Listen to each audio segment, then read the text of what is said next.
कथा कहने वाले काफी लोग गुमराह कर रहे हैं देश को। इनके ऊपर एफआईआर दर्ज कराने के लिए तैयार हो जाओ। इनकी एफआईआर दर्ज कराओ। भागेंगे लंगोटा लेके, अपने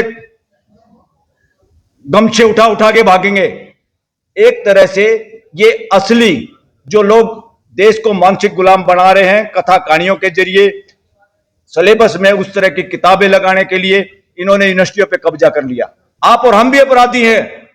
इसलिए अपराधी है जब घर की औरतें बच्चे या किसी इस तरह के प्रोग्राम में जाते हैं, हम हिम्मत से कह नहीं पाते। हमें इतने डर में डाल दिया गया जिसका कोई अस्तित्व नहीं, जिसका मां बाप का पता नहीं, जिसके बारे में पूछे तो इतिहास नहीं, सबूत नहीं। ये बहम छोड़ दो। एक दिन में पता चल जाए, मेरे जैसा कोई सुप्रीम कोर्ट में जज हो तो एक दिन में हिंदू मुसलमान करने पे प्राइम मिनिस्टर को वहां बुलाया जाए, कल 11 बजे पहुंचो यहां पे, कान लाट साहब बने फिरते हो, इस देश को पता चल जाए। हिम्मत होनी चाहिए। ये पावर है, ये ड्यूटी दे रखी है हमने। और जब ये duty supreme court high court ना करे तो फिर क्या करोगे? कावड़ में क्या करोगे भाई? कावड़ में स्कूलें बंद कर रहे हो और कावड़ वालों पे फूल बखेरे हो। अरे फूल बखेरने हैं तो उत्तर प्रदेश के मुख्यमंत्री अपनी मेहनत की, अपनी मजदूरी, पसीने की कमाई से फूल बखेर, जिसके यहां बखेरने हैं। कोई रोक नहीं रहा तुम्हारे को। ना कोई मसीहा है, ना कोई ऐसा खुदा है जो जनता के साथ भेदभाव करता है। भेदभाव आदमी ही आदमी के साथ करता है, और वो आदमी करता जिसके अंदर दिमाग में खुरापात है कि मैं बड़ा हूं। और वर्णवादी कथा कहानियां किताब जला दो इनको, ना इनकी कथा सुनो ना कथा करो। वो भी बेवकूफ था जो कथा करने गया था और जिसकी चोटी और बाल काटे हैं। कौन सी कथा सुनाना चाहते हो? देश में पेट्रोल पंप पे कब्जा कर लिया, एक आदमी का फोटो है। भाई कौन है ये? ये भारत का प्रधानमंत्री है। क्या होता है ये भारत का प्रधानमंत्री? कॉन्स्टिट्यूशन के तहत एक जिम्मेदारी की एक नौकरी है, एक पोस्ट है खाली, वरना 140 करोड़ लोगों को हम प्रधानमंत्री कहना शुरू कर देते। पोस्ट एक है। साथियों, इस देश में उपराष्ट्रपति पद इस्तीफा देता है, दिन में ठाके लगाता है, शाम का स्वास्थ्य खराब हो जाता है। उसको बनाने के लिए एक प्रक्रिया है, किसी नौकरी के लिए एक प्रक्रिया है, और उसमें कोई नौकरी लग गया और वो नौकरी ज्वाइन करने के बाद वो पोस्ट इस देश की है, किसी के बाप की नहीं है। कोई पद, राष्ट्रपति पद किसी पॉलिटिकल पार्टी, बीजेपी, कांग्रेस या किसी नेता, सीएम, पीएम, किसी के बाप की नहीं थी वो पोस्ट। और उस पोस्ट से अगर रिजाइन किया उस आदमी ने, उसको प्रेस कॉन्फ्रेंस करके बताना चाहिए असली कारण क्या था। क्या समझ रहे हो बेवकूफ? आप लेटर में लिखते हो मेरा स्वास्थ्य खराब हो गया, देश की जनता को बेवकूफ समझते हो? देश सब समझता है। 140 करोड़ लोग समाचार भी ना पढ़े, घर में मां का मूड कैसा है, बाप का मूड कैसा है, भाई की शक्ल कैसी है, अनुभव करते ही पता लगा लेते हैं माहौल क्या है, वजह क्या है। पूरा देश उनके इस्तीफे में लिखी हुई बात पे शक करता है और वो झूठ है, और उसी झूठ पे ट्वीट करता है प्रधानमंत्री नरेंद्र मोदी कि उनको बहुत अपॉर्चुनिटी मिली सेवा करने की और उनके स्वास्थ्य के लिए शुभकामनाएं। अरे अपॉर्चुनिटी तो आपको भी मिल रही है, आप भी इस्तीफा दे दो। ये देश थक चुका है तुम्हारी शक्ल देख के भी, और तुम्हारी बातें और तुम्हारा कर्म देख के भी। और आप जुगाड़ बना रहे हो, देश का मूर्ख बना रहे हो। और इस मूर्खता के लिए, इस देश की आज के हालात के लिए, मैं being advocate, being law student, ये कहना चाहूंगा, इस देश की आज की स्थिति के लिए, भय के लिए, ये देश भय रहित हो, कोई नेता, अभिनेता इस देश को डरा ना पाए, कोई ईडी, सीबीआई, पीएमएलए, यूएपीए इस देश के लोगों को, जवानों को जेल में ना डाल सके। संविधान को बचाने की ड्यूटी हमने किसी को दे रखी, देश के मालिकों ने, तो उसका नाम है judiciary, constitutional judiciary, high court और सुप्रीम कोर्ट। आज जिम्मेदार कोई है तो इस देश की सुप्रीम कोर्ट और देश की सभी हाई कोर्ट शामिल है उसमें। ये बात एक एक सिटीजन तक पहुंचानी पड़ेगी। और ये कौन पहुंचाएंगे? वकीलों की ड्यूटी है इसमें। वकीलों की क्यों ड्यूटी है? उनको संविधान का पता है, संविधान के लिए वो आर्गुमेंट करते हैं।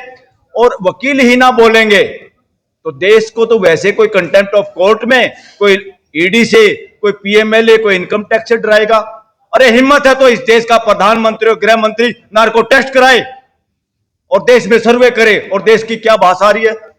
सारे देश के लोग, डिफरेंट तरह के लोग मिलने आते हैं, बताते हैं। मैं देश के लोगों का सर्वे बता रहा हूं, जितने लोगों से हमारी मुलाकात और बात होती है, वो कहते हैं इस देश में आज तक सबसे ज्यादा अगर मानसिकता का कोई प्रधानमंत्री और गृह मंत्री बना है तो आज का नरेंद्र मोदी और अमित शाह है। कहां तक इन बातों से डरोगे? किससे डरोगे? क्यों डरोगे? हिम्मत है तो नार्को टेस्ट कराए नरेंद्र मोदी। और उपराष्ट्रपति कृषक समाज की भी तौहीन है अगर उसने प्रेस कॉन्फ्रेंस करके ये नहीं बताया सच्चाई क्या है। जनता की पोस्ट थी, किसी के बाप ने आपको खैरात में नहीं दी थी, किसी ने आपको एहसान नहीं किया था। बीजेपी की बपौती नहीं है ये देश कि बीजेपी ने आपको राष्ट्रपति बना दिया। बीजेपी के बाप का देश नहीं है, कांग्रेस के बाप का देश नहीं है ये देश। इस देश के 140 करोड़ मालिकों का देश है ये। इसलिए कोई ये सोचे हमने इसको बना दिया, हमने उसको बना दिया। और दूसरा, नपुंसक बनाने के लिए जिम्मेदार इस देश की पार्लियामेंट है, जिसमें हमारे जनप्रतिनिधि मुंह से बोलने वाले चौकीदार बैठे हैं एमपीओ के रूप में, चाहे राज्यसभा चाहे लोकसभा। जिसको देखो कैरियर कैरियर, बच्चे 40-40 साल के हो रहे, उम्र नहीं, शादियां नहीं हो रही हैं तो डाइवोर्स और दुनिया भर के फैमिली डिस्प्यूट सुप्रीम कोर्ट में सबसे ज्यादा पढ़े लिखे लोगों के हैं जो दोनों नौकरियां करते हैं।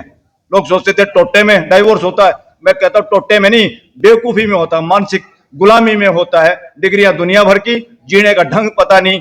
और पार्लियामेंटेरियन, पहले जुडिशरी, दूसरे नंबर पे पार्लियामेंट में बैठे हुए पार्लियामेंटेरियन जिम्मेवार है सारे अक्रॉस दी पार्टी। ये क्या बोल रहे हैं, क्यों नहीं बोल रहे? एमएलए ले जाओ जहाज में बिठा के, आज तक सब्जी मंडी लग रही है इस देश में। क्या कर दिया लोकतंत्र का भैया आप लोगों ने? बातें करते 21वीं सदी की। देश में पार्लियामेंट चर्चा हो रही है, देश का जवाब आप दे नहीं पाए, जिसके आधार पे हमारे हजारों करोड़ का 20,000 करोड़ कम से कम नुकसान करवा दिया देश का, पाकिस्तान के नाम पे हिंदू मुसलमान करने के लिए लड़ाई के बहाने से। अरे तुम ठेकेदार हो, संविधान कहता है पड़ोसी से बढ़ाओ, जिसकी पड़ोसी से नहीं बढ़ती वो खुद बदमाश नंबर 1 होता है। अगर आप पड़ोसी से बढ़ा नहीं सकते तो तुम्हारे अंदर काबिलियत नहीं, भागो ये छोड़ के नौकरियां।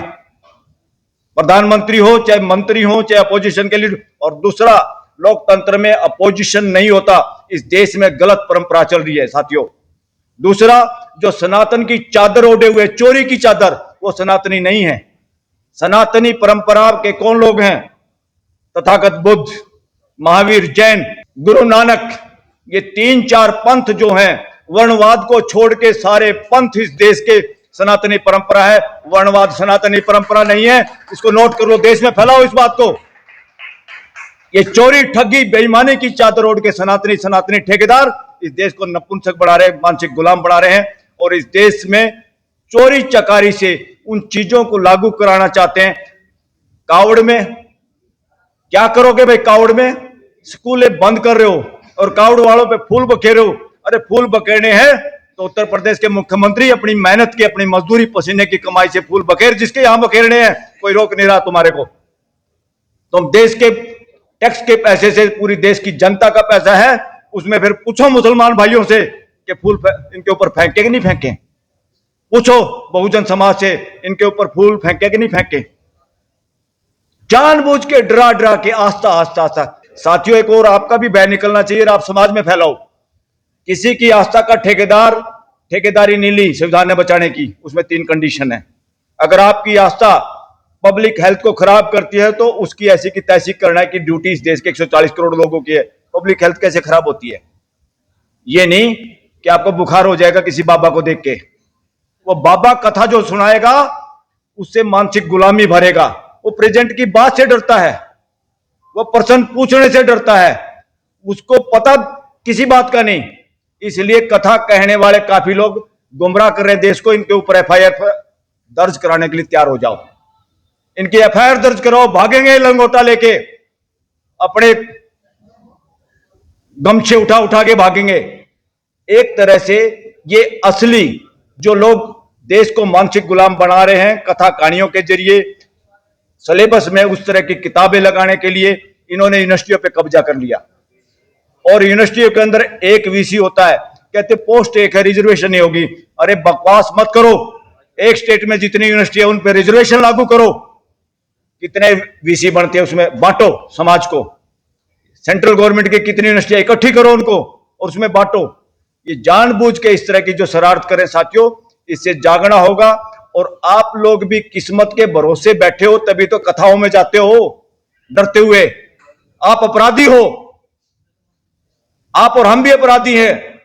इसलिए अपराधी है जब घर की औरतें, बच्चे या किसी इस तरह के प्रोग्राम में जाते हैं, हम हिम्मत से कह नहीं पाते। हमें इतने डर में डाल दिया गया जिसका कोई अस्तित्व नहीं, जिसका मां बाप का पता नहीं, जिसके बारे में पूछे तो इतिहास नहीं, सबूत नहीं। ये बहम छोड़ दो कि भाई मेरे घर में भी एक बच्चा पैदा हुआ, मैंने घर बना दिया, हमने ये हॉल बना दिया, ये कैमरे बना दिए। ये सोच के हमें ये लगता है कि दुनिया भी किसी ने बनाई होगी। ये नहीं बनाई किसी ने, जब तक ये समझ में नहीं आएगा, जब तक ये बैम खत्म नहीं होगा आप लोगों का। कितनी कथा सुन लो, ये कथा उसी में घुमाएंगे। ये धंधा है, धंधा। मॉल में तो जाओगे, महंगी चीज मिल जाएगी, मिलावटी मिल जाएगी, कुछ तो मिलेगा। यहां तो जेब भी कटवाओगे, मानसिक गुलाम बन के आओगे। ऐसी गुलामी ना रंग भेद नीति में है थी विदेशों में, ना दास प्रथा में थी। इस देश का बेड़ा गर्क करने वाली वर्णवादी मानसिकता, वर्णवादी व्यवस्था, अव्यवस्था, व्यवस्था नहीं है ये। इसने विदेशी आक्रांताओं के साथ भी मिलकर इस देश के साथ षड्यंत्र किया। इनको कोई लेना देना नहीं इस देश की गुलामी से। ये किसी के साथ भी हाथ मिला के अपनी मोनोपोली बनाने के लिए बने रहना चाहते हैं। इस बात को पहचानो। और एक गैर कानूनी अनरजिस्टर्ड ऑर्गेनाइजेशन जिसका नाम आरएसएस है, उसके सारे लोग, उसके बिल्डिंग है, देखो कितने कितने पैसे की बन गई है। कहां से आया? सारे बीजेपी के ऑफिस इस देश में इतने बड़े बड़े बन गए, कहां से आया पैसा? एक दिन में पता चल जाए, मेरे जैसा कोई सुप्रीम कोर्ट में जज हो तो एक दिन में हिंदू मुसलमान करने पे प्राइम मिनिस्टर को वहां बुलाया जाए, कल 11 बजे पहुंचो यहां पे, कान लाट साहब बने फिरते हो। इस देश को पता चल जाए। हिम्मत होनी चाहिए, ये पावर है, ये ड्यूटी दे रखी है हमने। और जब ये duty supreme court, high court ना करे तो फिर क्या करोगे? फिर कहोगे राम भरोसे, छोड़ दो ऐसे राम को। इसलिए वो राम आप हो खुद, अपनी जिम्मेदारी लोगे। और आज जिम्मेदारी निभाने में सुप्रीम कोर्ट भी फेल हुई है, सरकार बदमाशी कर रही है, तो इसलिए मालिकों को खुद अपना काम करना होगा। आपने घर में जो चौकीदार छोड़ रखा है, वही अगले गेट कीपर के साथ मिला हुआ है। तो घर के मालिक क्या करेंगे? अपनी सुरक्षा खुद करनी है। और अब ये जो बार बार करे, इससे करा दो ईवीएम से, नहीं से बैलेट पेपर से, भाई कौन कराएगा? सरकार की नीयत नहीं, सुप्रीम कोर्ट की हिम्मत नहीं, या नहीं कर पा रहे, बार बार मुकदमे डिसमिस हो रहे हैं। अपोजिशन करेगी जी। अपोजिशन के ज्यादातर नेताओं ने इतना माल इकट्ठा कर रखा, उनके इतना पिट्ठू लग रहा है, उनमें हिम्मत नहीं। कुछ पकड़े गए, कुछ पकड़े जाने के डर में चुपचाप सीधी सादी भाषा बोल लेते हैं, अपना गुजारा कर रहे हैं। तो इसलिए साथियों, अगर आज हिम्मत है तो मैं आह्वान करता हूं सारे इन ऑर्गेनाइजेशन से कि आओ मिलकर तय करें। कांग्रेस और राहुल गांधी किसी एक की बात ना देखें। एक तरफ ताड़ियां पीटते हैं जब नरेंद्र मोदी बोलता है ताकि टिकट ना कट जाए, क्योंकि फोटो है ना वहां, तो सब कुछ कैमरे में। एक तरफ राहुल बोलता तो उसकी भी ताली पीट देते, चाहे वो सारी अच्छी भी ना कह रहा हो। तो तालियां पीटने का धंधा, गोरख धंधा छोड़ो। अकेले राहुल के भरोसे भी रहना छोड़ दो, और अकेले नरेंद्र मोदी को तो देख ही लिया आप लोगों ने। अगर इलेक्शन बैलेट पेपर से कराना है तो अब जनसभा तो ऐसी तो करते रहो, मगर ये जनसभा देश में करो, और जरूरत पड़े तो सुप्रीम कोर्ट से पदयात्रा शुरू करो। पहले दिल्ली की कर दो, हम सब मिलकर, सबसे आगे मैं मिलूंगा कि बैलेट पेपर से चुनाव होगा और देश की जनता तैयार है। आप निकलोगे जिस सड़क से, हम ये नहीं कहेंगे हमारे साथ शामिल हो जाओ। दिल्ली के लोग बहुत डरपोक भी हैं, क्योंकि सबको गुजारा करना, किसी को किराया देना है, किसी को अपने बच्चे पढ़ाने हैं। सारा शहर उलझ पुलझ हो रहा है, सब बहम है बेचारे। इसलिए मैं दिल्ली को कहता हूं नौकरों का शहर। ये नौकरों का शहर है, नौकरों में हिम्मत नहीं होती। सब गुजारे के चक्कर में कई करोड़ लोग इकट्ठे हो रहे हैं यहाँ पे, मगर सब हिम्मती हैं, जायज बात का सब साथ देना चाहते हैं। अगर एक पदयात्रा निकाले, चाहे हम 50 आदमी हो, हम ये कहेंगे किसी को नहीं आना भाई, सिर्फ अपने घरों के बाहर या एक बार सड़क पे आके शक्ल दिखा दो जिसके दिल करता हो। तो देखना सड़क के दोनों तरफ कितने लोग होंगे। जब आपको पता चल जाए, इस देश को भी पता चल जाएगा, और ये ईवीएम फिर अपने आप ताले में बंद हो जाएगी, रद्दी में बेचनी पड़ेगी, ऑक्शन करनी पड़ेगी ईवीएम मशीनों की इस देश के अंदर। वही एक तरीका, बाकी कोई तरीका नहीं। जब संविधान को बचाने में, संविधान के हिसाब से सिस्टम को लागू करने में कोर्टें फेल हो जाती हैं, तो देश के लोगों के साथ जनरल बॉडी है ये देश। जब आपकी सोसाइटी की टीम, एग्जीक्यूटिव कमेटी करप्ट हो जाती है, काम नहीं कर पाती, नपुंसक हो जाती है, तो जनरल बॉडी मीटिंग ही डिसाइड करती है, उन्हीं को काम करना होता है। आओ मिलके वो सब काम करें।